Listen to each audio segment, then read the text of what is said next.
Muito bem, pessoal. Quem estava no culto? Deixa eu ver aqui, porque eu não consigo, né? Então é melhor ver quem não estava. Quem não estava? Então, menos pessoas, beleza. Então a gente fez essa diferença, né? A gente fez essa diferença entre esse crente vencido e esse crente vencedor, né? A gente fez essa comparação entre Laís, que foi facilmente vencida, não é? Por esses crentes aí que foram, não é? O Daniel, o Eliseu e teve mais um que o Josué, né? Então a gente viu que a diferença deles entre Laís, que facilmente vencida, não orava. Aí a gente viu que o Eliseu era vencedor porque ele era um crente de oração, né? Laís não tinha ninguém que os governasse, não é? E a gente viu o Josué, que mesmo depois da morte do Moisés, ele era um homem submisso. E depois a gente viu que Laís não tinha amigos, não é? Eles eram isolados. E a gente viu que o Daniel, não é? Sempre chamava aqueles amigos dele para orar. Então a gente fez essa comparação. E eu queria pegar um desses pontos aqui, né, que é o ponto da oração, e trazer aqui para o Tadel, não é? Um crente que ora é um crente vencedor. O crente que não ora é um crente que vai ser facilmente derrotado. Então, irmão, um líder que não ora, né, ele está vulnerável demais, porque um líder é um alvo. Eu nunca esqueço uma palavra que eu ouvi de um homem chamado Rony Chaves, né, que ele falava sobre batalha espiritual, e aquilo bateu no meu coração, né, ecoou dentro de mim, logo lá no comecinho, eu nem era tempo integral ainda, né, eu era assim como vocês, eu era um voluntário, mas eu era apaixonado pelo reino, pelo ministério e tal. E eu lembro que ele falou uma coisa interessante. Ele disse assim: olha, quando a gente é um crente, a gente começou e tal, claro que Satanás anda ao derredor, ele quer pegar a gente, né?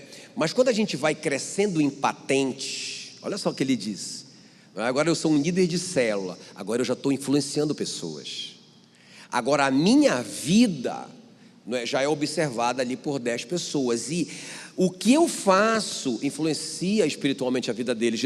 A Bíblia diz que Jesus se santificava para que os seus discípulos fossem santificados na verdade, né? Então quando você cresce, mais uma patente, agora você é um supervisor de setor, você tem aí 50 pessoas debaixo de você, não é? Fora as famílias dessas pessoas, os casamentos, os filhos, irmão, é muita gente debaixo de um supervisor de setor, da responsabilidade espiritual de um supervisor de setor, né? E aí o Rony Chaves diz assim, né? Então quando eu era um crente, tinha um capetinho ali para encher o saco. Quando eu me tornei um líder de célula, rapaz, chama um reforço para esse camarada, porque à medida que a gente vai crescendo em autoridade, Deus vai nos dando ferramentas, vai nos dando mais revelação, vai nos dando mais dons, não é? Claro, se a gente vai crescendo em cobrir pessoas, claro que Deus vai nos capacitando e a gente vai ficando mais perigoso, não é? Então imagina um supervisor de setor, rapaz, tem muito capeta, brincadeira. Mas assim, já tem uma pressão maior, então a responsabilidade do cara por isso que Jesus diz, né? A quem mais foi dado, mais será cobrado, né? Agora uma área que tem um monte de supervisores de setor debaixo dele, muito mais pessoas também, então aumenta, né, essa pressão, e aí vai, gente. Então, se um crente que não ora já é um crente derrotado, imagina um líder que não tem vida de oração, que não leva a sério a sua vida de oração, né, gente? Então é muito sério isso, muito, muito, muito sério isso. Então a gente precisa, então eu quero assim, pegar esse ponto aqui da palavra de hoje, não é? E trazer aqui, colocar uma lupa nele, né? Para te dar algumas ferramentas aqui. Então, quero te mostrar aqui rapidamente o que acontece quando você ora, né? Então, vocês já ouviram muita coisa hoje sobre oração, mas 5 coisas aqui bem rápido que acontece quando você ora. Então, a primeira vocês já ouviram bem, então eu não vou repetir. Eu vou colocar entre aspas: você autoriza Deus a agir. Eu espero que vocês tenham entendido bem isso, não é? Então é esse princípio de ligar na terra, não é? Então o que é ligado na terra será ligado no céu. Então é primeiro ligado na terra, né? Até tem um livro do Atmani que eu gosto muito, Quando a Terra Governa o Céu, né? Que claro que o que eu ligo aqui na terra não é uma coisa assim, tá bom, então já sei, eu que mando em Deus. Não, não é. Pelo contrário, irmãos, Deus coloca no meu coração o desejo de orar. Ele coloca no meu coração o que Ele quer que aconteça. Aí eu oro, aí eu ligo, aí acontece, não é? Entendeu? Porque está escrito, né? 1 João 5,14 que tudo aquilo que eu oro, que eu peço, segundo, como é que ele fala lá? 1 João 5,14, me ajuda lá? Quem sabe de cabeça aí? Coloca, oh meu Deus, segundo a sua vontade, Ele me ouve. Me ajuda lá, me ajuda lá. Essa parte vai ter que cortar. Está aqui, ó. Esta é a confiança que temos ao nos aproximarmos de Deus. Se pedirmos alguma coisa de acordo com a sua vontade, quase que eu acerto, Ele nos ouve. Então veja bem, Ele que quer que aconteça, começa nele. Onde que começa então? Não é em mim. Então o que eu quiser ligar acontece? Não. Começa nele. Aí Ele coloca em mim o desejo. Aí eu oro. Aí acontece o que Ele quer que aconteça.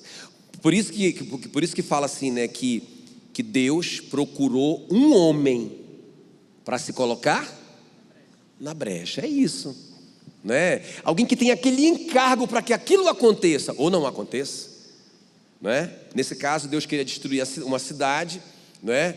E Ele procurou um homem para se colocar na brecha, porque Ele não vai fazer sem autorização. É muito lindo isso, né? É muito lindo, né? Irmãos, eu sou o líder do ILE, né? Vamos dizer, eu sou o gestor da igreja, mas eu coloquei ele como gerente. Então eu não posso chegar aqui e mudar tudo de cabeça para baixo e depois dizer, eu mudei. Poxa vida, eu estou desrespeitando ele. E o que é que vai acontecer? Se eu fizer isso, ninguém vai mais com ele. Agora todo mundo vem direto comigo. Eu matei ele, né? E eu me sobrecarreguei. Então Deus faz isso, Ele dá autoridade. O céu dos céus é do Senhor, a terra pertence aos filhos dos homens, e Ele não faz nada, irmãos, sem que a gente ligue aqui. Então a primeira coisa que você ora, você autoriza o céu a fazer. Vocês me entenderam? Quem me entendeu? Ou quem está assim, escandalizado? Então, irmão, se você não orar, não acontece.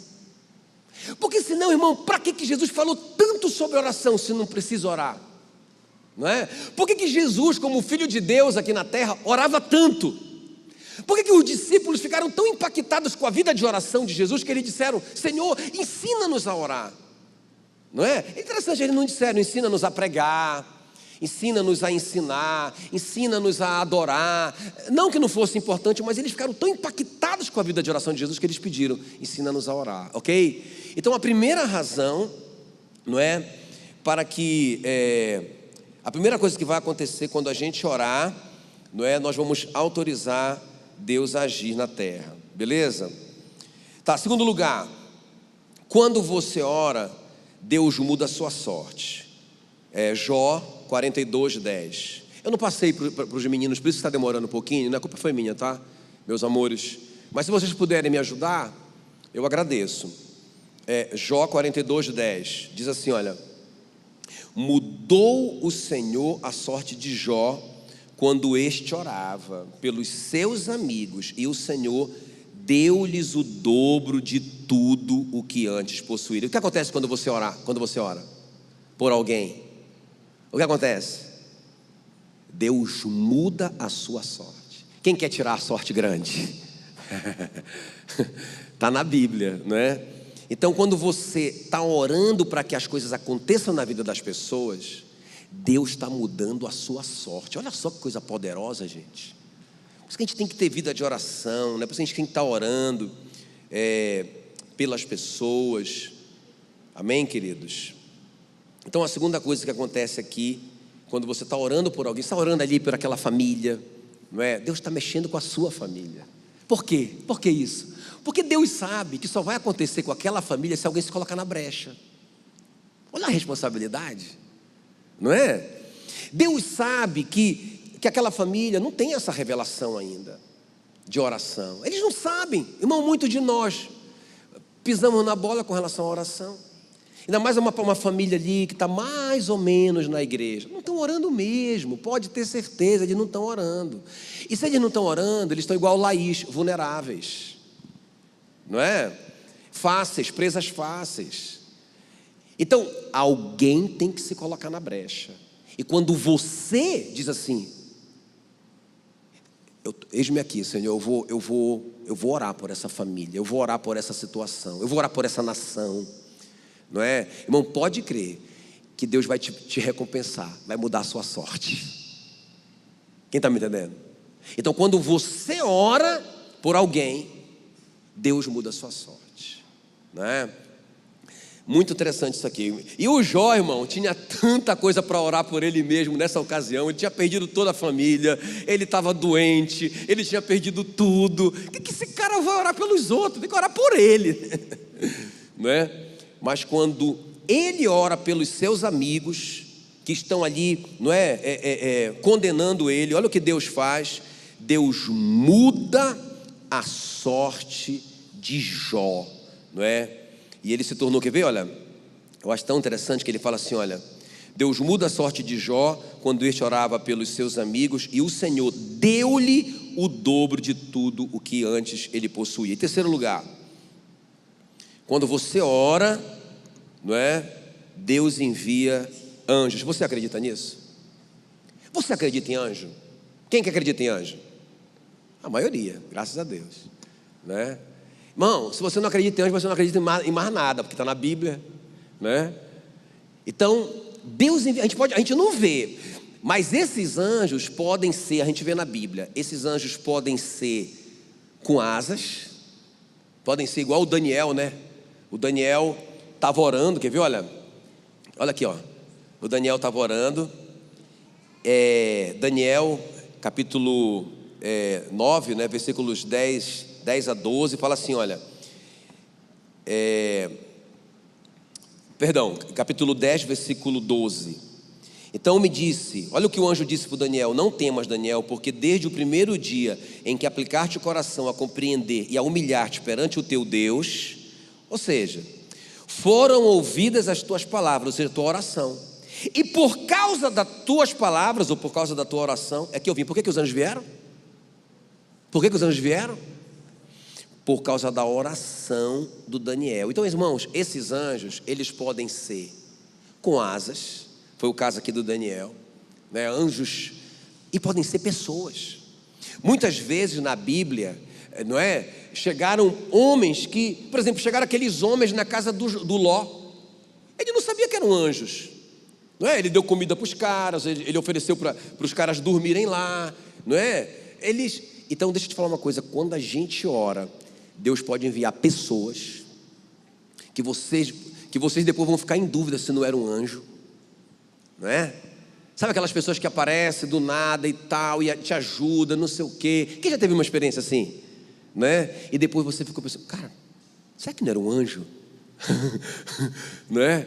Nunca mais você ouviu falar dessa pessoa, não é? Alguém que te fez um grande favor, não é? E você nunca mais ouviu falar dessa pessoa, não é? Irmão, olha, eu vou te falar uma coisa, a gente vai saber no céu que muitas vezes foram anjos que Deus enviou. Eu tenho certeza disso. Muitas vezes, não é?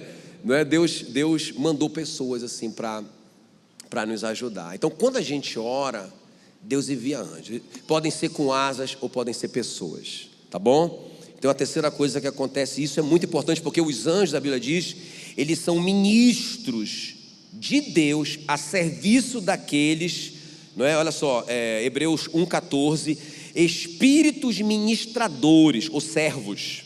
Ministro na Bíblia quer dizer servo. Espíritos ministradores enviados para serviço a favor dos que hão de herdar a salvação. Quantos aqui vão herdar a salvação? Quando você ora, tem um contingente de anjos enviados para te ajudar. Você acredita nisso? Se você não acredita, é por isso que muita coisa não acontece. Porque tem uns servos lá, os caras são faixa preta, os caras são invisíveis, eles podem fazer coisas tremendas por nós, e a gente não ora. Não é para você fazer oração e acender vela para o seu anjo. Não é isso. Mas quando você ora a Deus, irmão, você nem precisa dizer, ô Senhor, manda o teu anjo. Não precisa. Já tem um monte de anjo a seu serviço. Quando você ora, eles só são liberados. Aleluia. Mas quando você não ora, quando você não liga na terra, não acontece nada no céu. Não é? Então, é a terceira coisa que acontece. A quarta coisa, eu vou terminar bem pontualmente. Quando você ora, Deus transforma pessoas e situações. Irmão, escuta bem que eu vou te falar, olha. Atos 7, 58 e 59. Fica bem ligado aqui, ó. Lançando-o fora da cidade, o apedrejaram. Está falando de quem aqui? De quem que está falando? Hã? Estevão, olha aí. Luana, faixa preta. Então, lançando-o fora da cidade, o apedrejaram. As testemunhas deixaram suas vestes aos pés de um jovem chamado Saulo, e apedrejavam Estevão, que invocava e dizia, olha essa oração do Estevão: Senhor Jesus, recebe o meu espírito, não é? E ele continua dizendo, não imputes a eles este pecado. Irmão, ele estava orando pelos apedrejadores, e tinha um apedrejador ali em especial. Quando você ora, você muda pessoas e situações. Você acredita nisso? Você acredita nisso? Que você pode mudar. O cara tomou uma decisão. Não, porta fechada para você, não fui com a sua cara, rapaz. Não é? E você começa a orar. Irmão, Deus pode mudar um coração. Porque esse Paulo que estava lá, que estava liderando aquela turma, que estava apedrejando Estevão, quando Estevão orou por ele, eu digo, irmão, que o que converteu o coração daquele homem, não é? Tão duro que era o Paulo, não é? Um cara que respirava ameaças e morte contra a igreja do Senhor, não é? Um cara tão implacável. Eu creio que o que começou a mudar o coração daquele homem foi aquela oração. Quando Estevão, sendo apedrejado por ele, orou por ele. Orou por todos eles ali, né? Mas aquele recebeu a oração: Senhor, não lhes impute este pecado. Eu creio que aquilo ali arrebentou, quebrou o apóstolo Paulo por dentro, não é? Então, quando você ora, eu quero que você creia nisso. Você pode mudar uma situação, primeiro, né? Uma pessoa, não é? Nos seus negócios, você pode, se você orar, você pode mudar. Irmão, pensa bem comigo aqui, ó. Você lê a Bíblia. Quando o Neemias recebe a notícia de que Jerusalém tinha sido destruída, queimada, não é? Ele recebe a notícia e ele vai orar. Pode ver lá, né? Neemias capítulo 1. Aí ele vai orar. Aí um cara que é inimigo do povo, um cara que é o responsável pela destruição dessa cidade. Veja bem, o Neemias está orando para achar favor diante desse cara. Irmão, vou te falar uma coisa, tem crente que nem tem coragem de fazer uma oração dessa. Como que eu vou orar para que o cara que destruiu a cidade agora me envie para lá, pagando toda a conta para eu restaurar a cidade? Pensa bem se tem cabimento um negócio desse, não é? E está lá, olha, o Neemias orando. Aí o rei vê ele triste, pergunta para ele o que é que ele tem. Ele diz: eu não estaria triste com a cidade dos meus pais destruída, não é? E os meus parentes todos e familiares todos mortos. É por isso que eu estou triste. O rei pergunta assim para ele: eu posso fazer alguma coisa? Né? Irmão, pensa bem. A Bíblia diz assim, quer ver, dá uma olhadinha lá. Fala assim que nesse momento o Neemias orou. Irmão, foi uma oração assim. O cara acabou de perguntar: o que é que eu posso fazer? O que é que eu posso fazer? Aí Neemias orou. Ou seja, irmãos, ele fez aquela oração silenciosa: Senhor, me dê sabedoria. O que é que eu falo para esse homem? Olha só, um cara que acredita na oração. E aí ele falou: eu precisava de 12 anos de licença remunerada, precisava de um exército, precisava que o Senhor me desse autorização para eu pegar madeira, né, na floresta, e precisava de passaporte para atravessar todas essas nações para chegar lá no meu país, e eu precisava. E o rei disse: está na mão. Quem está me entendendo? Quando você ora, você pode mudar o coração de uma pessoa. Você não pode manipular, você não é feiticeiro, não é? Mas você pode orar, você pode ligar na terra para que aquele coração faça a vontade de Deus. Isso é poderoso. Está na Bíblia, você pode fazer isso, você deve fazer. Não está fazendo por quê? Não está pedindo graça diante dos homens por quê? E também não só mudar pessoas, mas você pode mudar situações. Então, uma situação assim que é muito tremenda, não é? É a situação, vamos dizer assim, irmão, um beco sem saída que o Davi se meteu quando o Absalão, quer ver, ficar ligado aqui, ó, quando o Absalão assumiu o trono e expulsou o Davi. É um beco sem saída, não tem jeito para ele, é uma situação. Então o Davi, irmão, fugitivo, ele saiu com uma pequena parte do exército, não é? Absalão assumiu o trono e o Davi vai orar. Ele ora por uma situação. Ele fala assim: Senhor, eu sei que o Aitofel está lá. E a Bíblia diz assim, que a palavra do Aitofel era como a palavra de Deus. Tudo o que ele dizia se cumpria. E ele disse: Senhor, o Aitofel está lá com Absalão, e eu quero te pedir uma coisa, não é?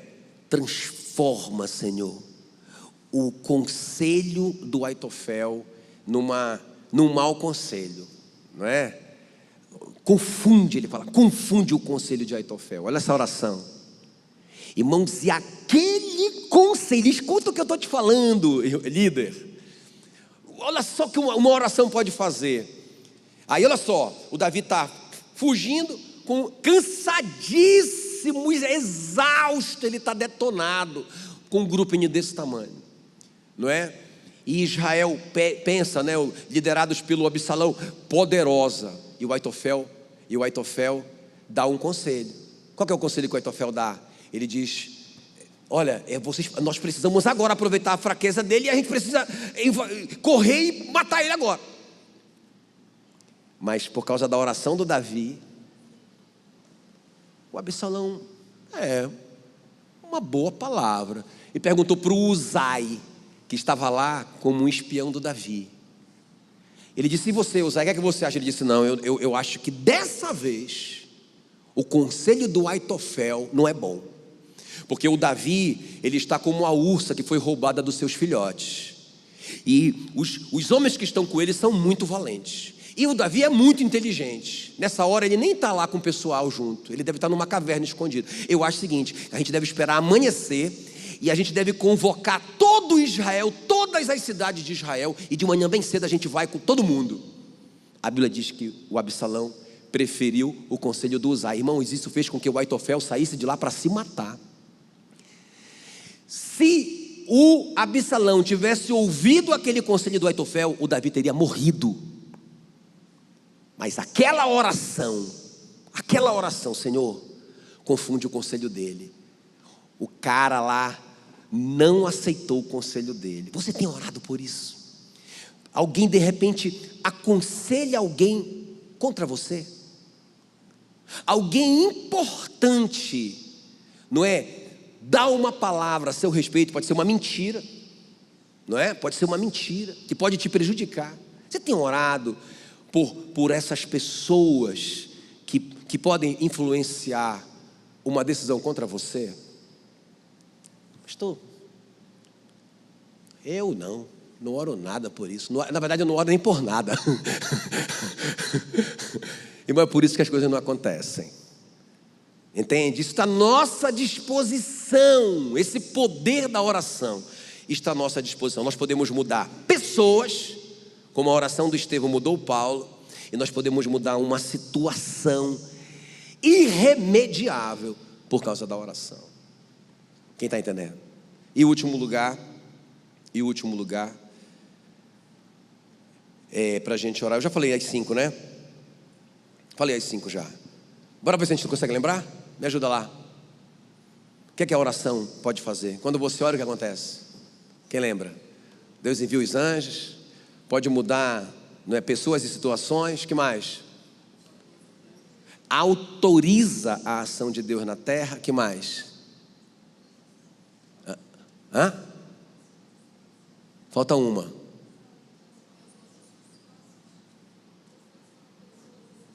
Eu falei essa, muda pessoas e situações. Muda a nossa sorte. Quando a gente ora por alguém, muda a nossa sorte, né? Amém, queridos?